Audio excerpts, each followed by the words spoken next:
और टिकट बंटवारे के बाद से भाजपा और कांग्रेस के नाराज नेता बड़ी मुश्किल बनते जा रहे हैं। दोनों दलों के पास इन नेताओं को मनाने के अलावा अब कोई विकल्प बचता नहीं दिखाई दे रहा।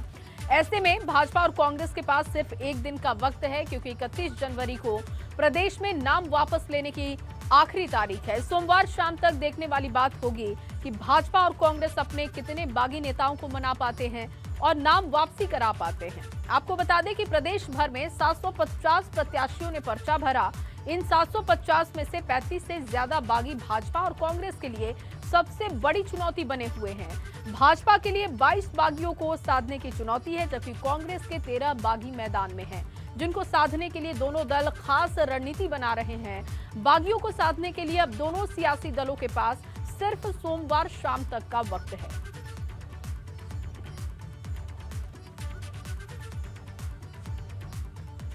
वहीं टिकट बंटवारे के बाद रूठे बागियों को मनाने में भाजपा को कामयाबी मिली है। द्वाराहाट सीट पर भाजपा के अंदर की बगावत शांत हो गई है।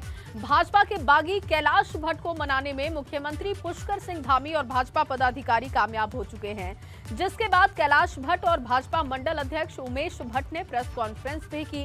कैलाश भट्ट ने कहा कि वो निर्दलीय प्रत्याशी के तौर पर अपना नामांकन वापस ले रहे हैं।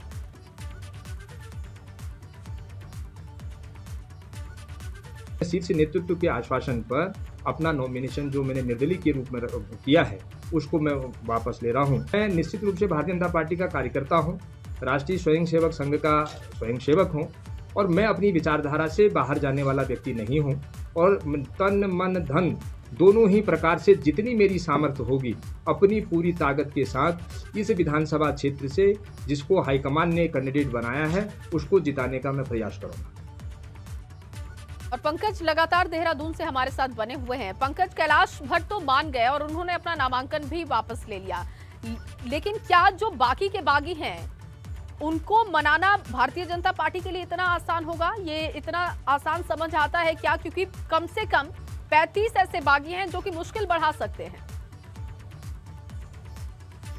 बिल्कुल, यह देखिए मान मनोबल का जो वक्त दौर है वो पिछले कई दिनों से चल रहा है। 28 तारीख को नामांकन प्रक्रिया उत्तराखंड में समाप्त हो गई थी। उसके बाद जो ऐसे नेता थे जो पार्टी से बगावत करके चुनाव लड़ रहे थे उनको मनाने का सिलसिला शुरू हो गया था और इस तरह की सूचना आ रही है कि कई नेताओं ने नाम वापसी के लिए अपनी हामी भर दी है, तो उनको मना लिया जाएगा। लेकिन कई सीटों पर अगर देखा जाए तो कई सीटें ऐसी हैं जहाँ पर जो बगावत करके नेता लड़ रहे हैं वो तमाम पार्टियों का गणित बिगाड़ सकते हैं। सबसे बड़ी चुनौती कांग्रेस के लिए लालकुआं सीट पर हो रही है। वहाँ संध्या बालाकोटी ने अभी तक हामी नहीं भरी है नामांकन के लिए। आज शाम तक का वक्त है तमाम नेताओं के पास। हालांकि हरीश रावत ने ये कहा था कि वो मान गई हैं और उनका नाम वापसी हो जाएगा, लेकिन क्योंकि अभी तक नाम वापसी की कोई सूचना नहीं मिली है तो वो भी बड़ी चुनौती की। इसी तरह से हम चाहे झबरेड़ा विधानसभा की बात करें, रुद्रपुर विधानसभा की बात करें या हम कैंट विधानसभा की बात करें, धर्मपुर विधानसभा की बात करें, इन तमाम सीटों पर ऐसे नेता बगावत करके चुनाव लड़ रहे हैं जो पार्टी के साथ कभी काम करते थे, उनको टिकट नहीं मिला। अब आज शाम तक का वक्त है इन नेताओं के पास कि किस तरह से इन नेताओं को मनाया जाएगा ताकि ये नाम वापसी करे। और कल नाम वापसी का दिन होगा।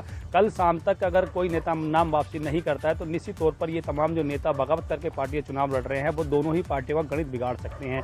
तकरीबन 30 सीटों पर ऐसे नेता हैं जो बगावत करके चुनाव लड़ रहे हैं। उसमें पर्वतीय और मैदानी क्षेत्रों की दोनों सीटें हैं। कई सीटें ऐसी हैं जहाँ पर सिटिंग विधायकों के भाजपा ने टिकट काटे थे, वो भी बगावत करके चुनाव लड़ रहे हैं। कुछ नेता ऐसे हैं जो 5 सालों से काम कर रहे थे और उनको टिकट नहीं मिला, वो टिकट की आस में थे, तो उनको भी टिकट नहीं मिलने की वजह से वो बगावत करके चुनाव लड़ रहे हैं। हालांकि पार्टी ये दावा कर रही है कि एक टीम बनाकर उन्होंने इन जो नेता ऐसे नाराज हैं उनको मनाने का सिलसिला शुरू कर दिया है और संभवतः माना जा रहा है कि कई सीटों पर ये सफलता पार्टियों को मिल सकती है। लेकिन कल का हमें इंतजार करना होगा, क्योंकि 31 तारीख को नाम वापसी का दिन है और नाम वापसी के दिन तक कितने नेता नाम वापस करते हैं उसके बाद तभी पार्टियां राहत की सांस ले पाएंगी। बिल्कुल, बहुत शुक्रिया पंकज आपका तमाम जानकारी के लिए।